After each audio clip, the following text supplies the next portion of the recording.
Emily Thompson was the golden child everyone admired. But her younger brother Ethan carried a darkness no one could see when she was found dead in her own bedroom. The shocking truth revealed that the danger had been living inside the house. All along, the Thompson family lived on a quiet street that gave little reason for suspicion or fear. Their house was a modest two-story home, painted white with dark shutters, and on most evenings the sound of laughter could be heard drifting.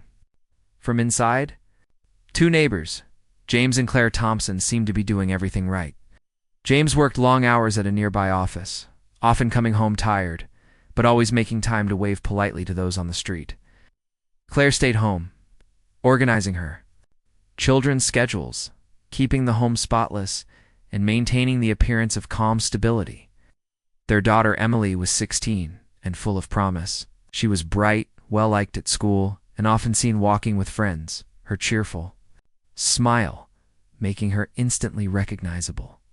Ethan, their younger child, was 13, quieter and less noticed by those outside the family.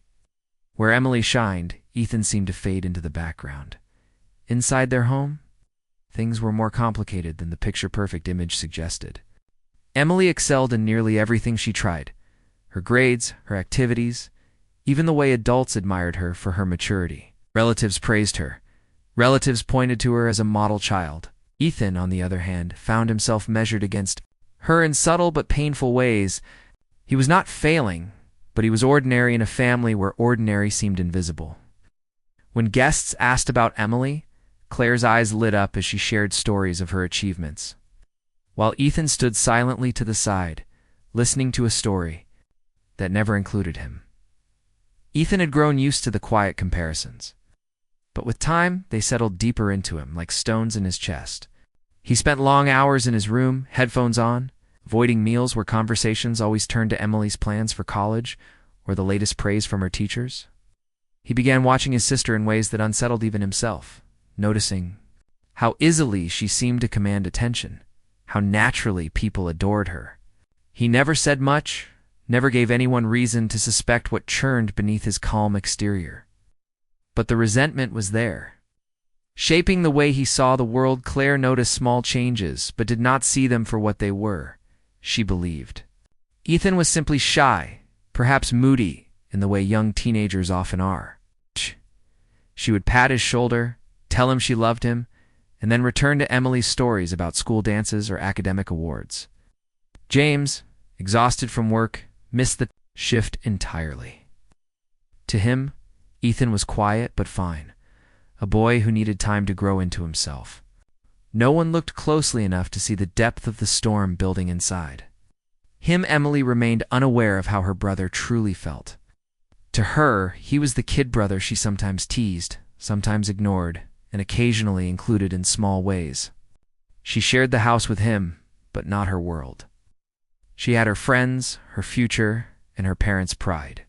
The distance between them was not unusual for siblings, but for Ethan it carried weight.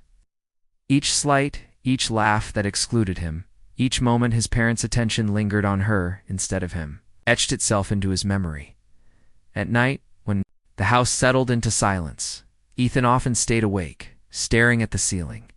His thoughts grew darker with time, his mind circling back to the same idea that Emily was the center of everything, and he was merely a shadow. He began to imagine what it might be like if things were different, if the attention she received no longer existed. These were thoughts he never shared, because even he understood they were dangerous.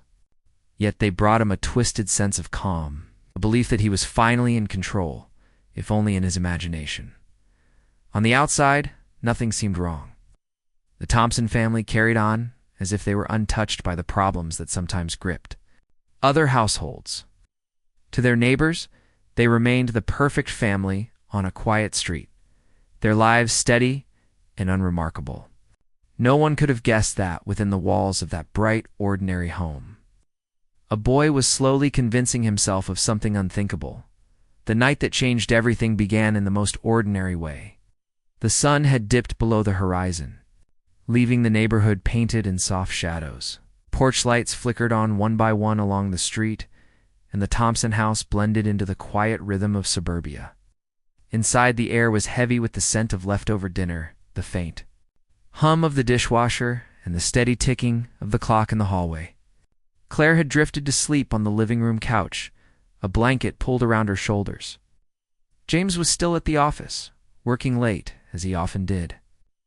Emily retreated to her bedroom with her laptop glowing in front of her, her headphones in place, absorbed in her own world. Ethan lingered in the silence of his own room, restless and awake. The house, usually filled with chatter and movement, had fallen into an unusual stillness. Ethan sat on the edge of his bed, staring at the darkened hallway just beyond his half-open door. His heart beat faster than normal, though nothing had happened yet. It was as though his body already knew what his mind was about to decide.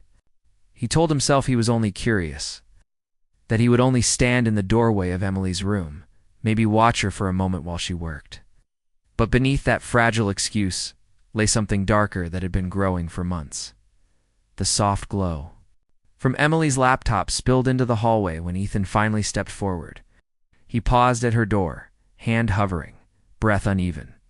She didn't look up, lost in whatever she was typing, the music in her headphones shielding her from the world outside. For a moment, Ethan thought about turning back. He imagined returning to his bed, pulling the blanket over his head, and forgetting the thoughts that had been circling inside him. But the resentment that had built over time pressed him onward. In that instant, it wasn't curiosity guiding him, but the weight of everything he had carried silently. The struggle that followed was quick, sharp, and silent to the rest of the house. Claire continued to sleep in the living room, unaware of what was unfolding just a few steps away. The fight ended as abruptly as it began, leaving Emily's room cloaked in a heavy stillness that felt unnatural.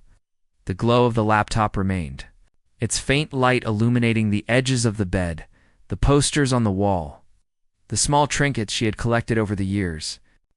Ethan stood frozen, his chest heaving, his mind unable to process what he had done. He told himself it was over now. No one had seen, no one had heard. He repeated the thought like a shield against the flood of panic rising inside him. It felt almost impossible that anyone could ever connect him to this moment. He was just 13, just a boy, invisible in the eyes of the world compared to his sister.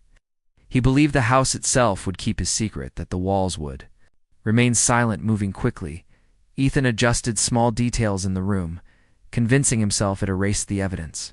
He smoothed the blanket, closed the laptop, and placed her belongings where he thought they belonged. His hands shook, but he told himself it looked natural, ordinary, untouched. In his young mind, these simple actions were enough to make the truth vanish. When he returned to his own room, the house looked unchanged. Claire was still asleep, James still away, the quiet still wrapped around everything. Ethan climbed into bed, his heart still racing, and pulled the covers tightly around him. He lay awake for hours, staring at the ceiling, replaying every second.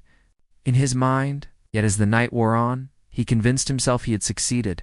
To him, it felt like the secret was locked away, and by morning, life would carry on as if nothing had happened. But the silence in the house was not the same. It had shifted, carrying with it a weight no one could see yet. The ordinary evening had given way to something irreversible, a moment that would fracture the Thompson family forever. The morning sun rose gently over the quiet neighborhood, casting long beams of light across the Thompson family's neatly trimmed lawn.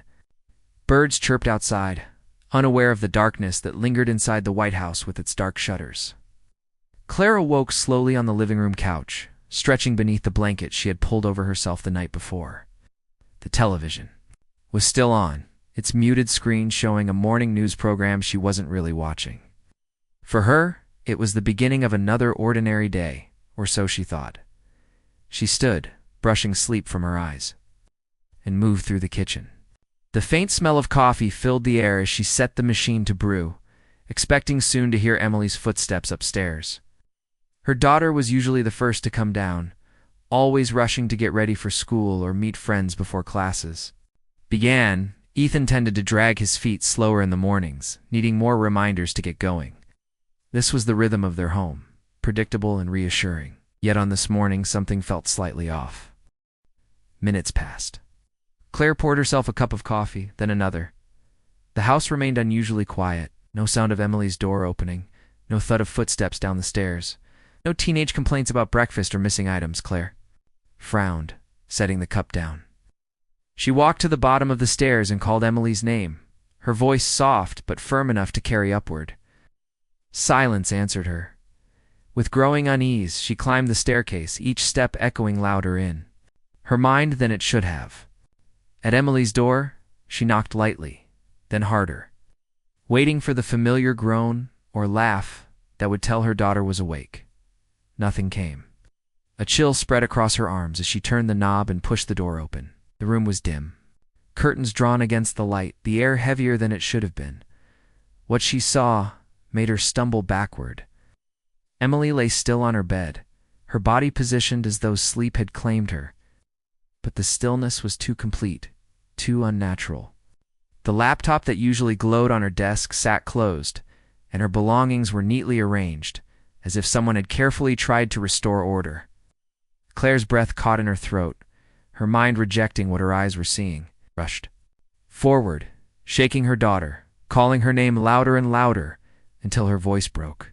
The truth came in waves, first disbelief, then horror, then a scream that tore through the house and out into the street beyond.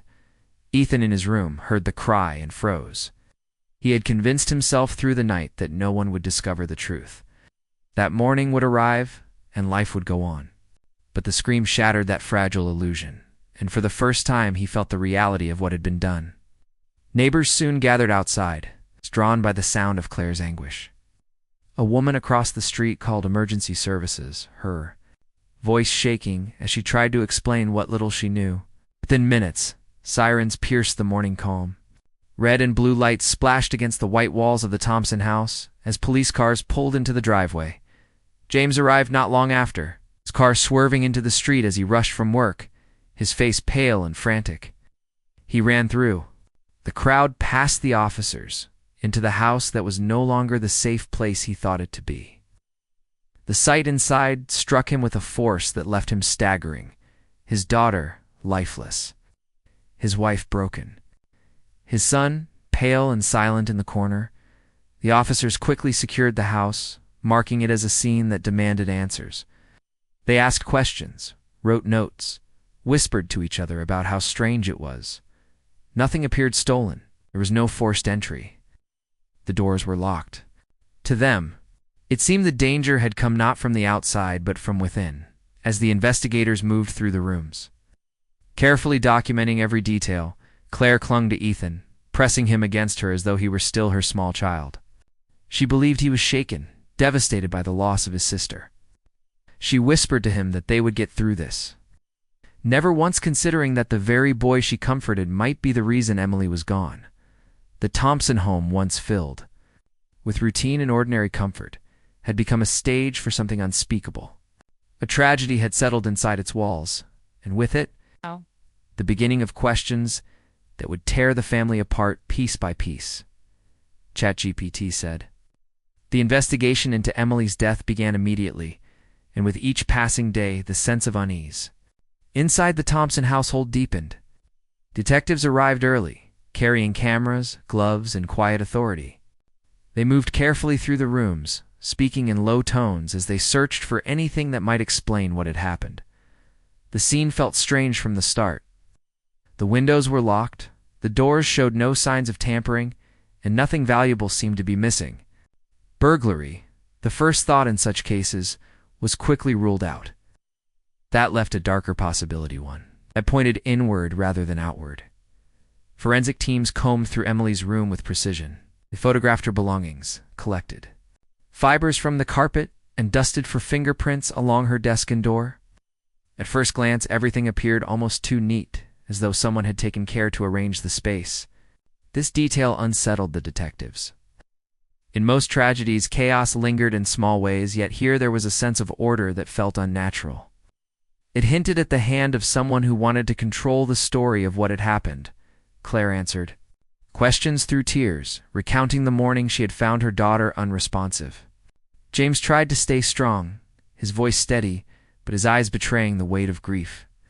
Neighbors were questioned as well, each of them repeating the same thing. The Thompson family had always seemed perfect. No one had ever seen strangers hanging. Around the house, no suspicious vehicles parked nearby, nothing that could explain a sudden act of violence. To the detectives, the puzzle was growing stranger. Ethan sat quietly through it all, his small frame pressed into the corner of the couch.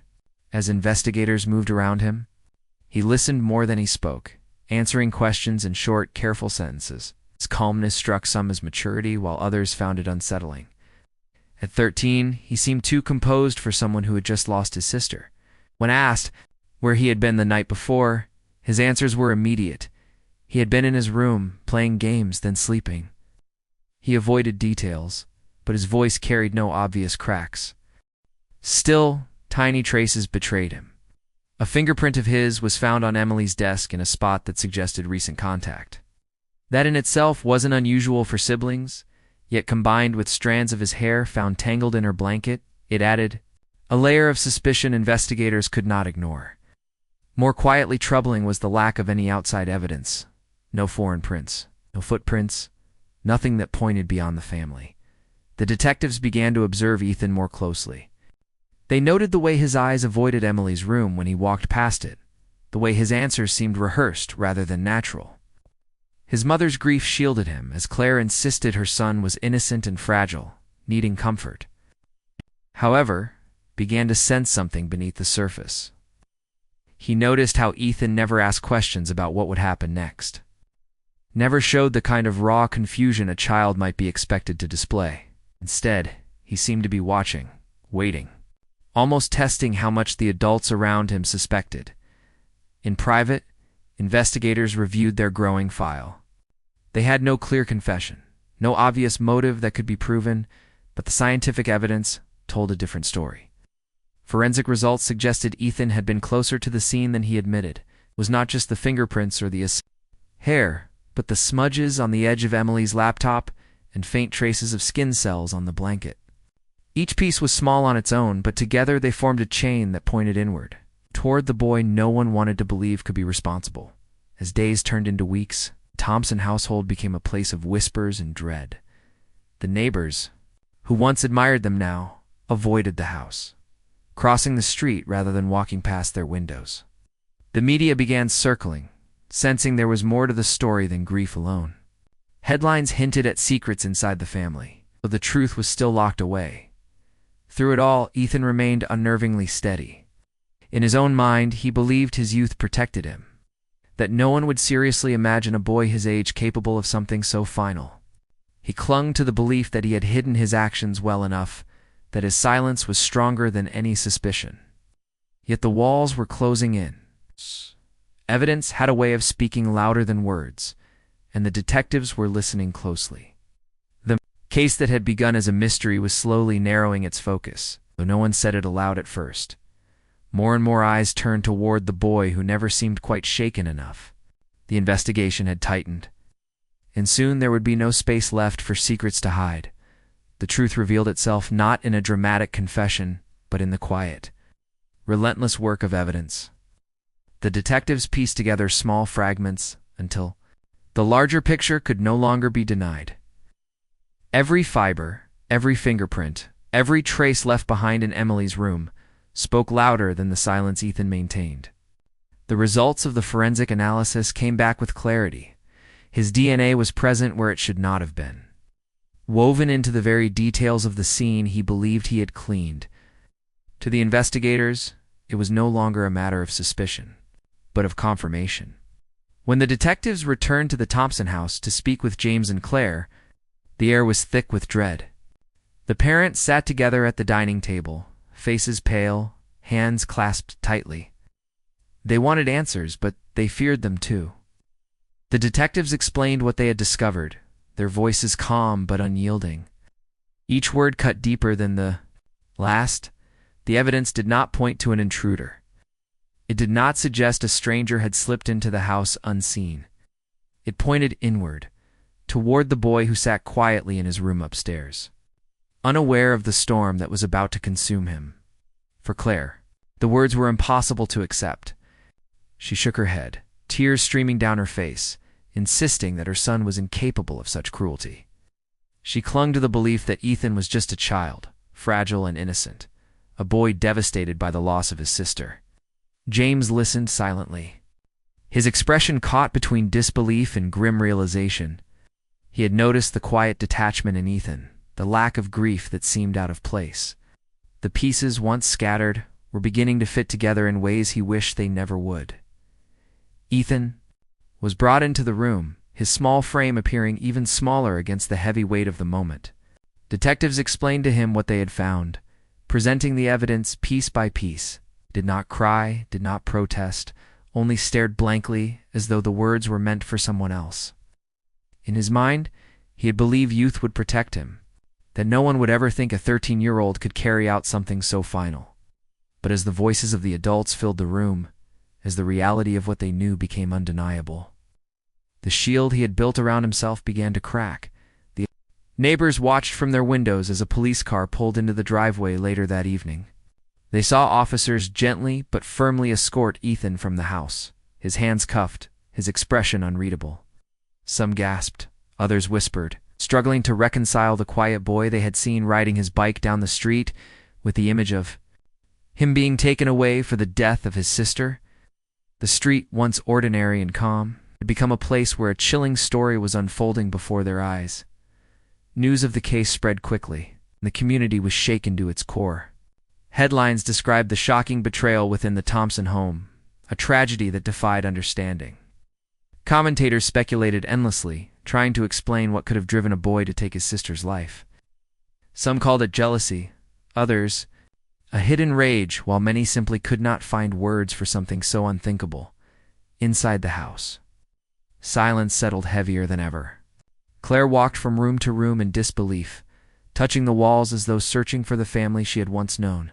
James sat for hours at the dining table, staring at nothing, the weight of failure pressing down on him.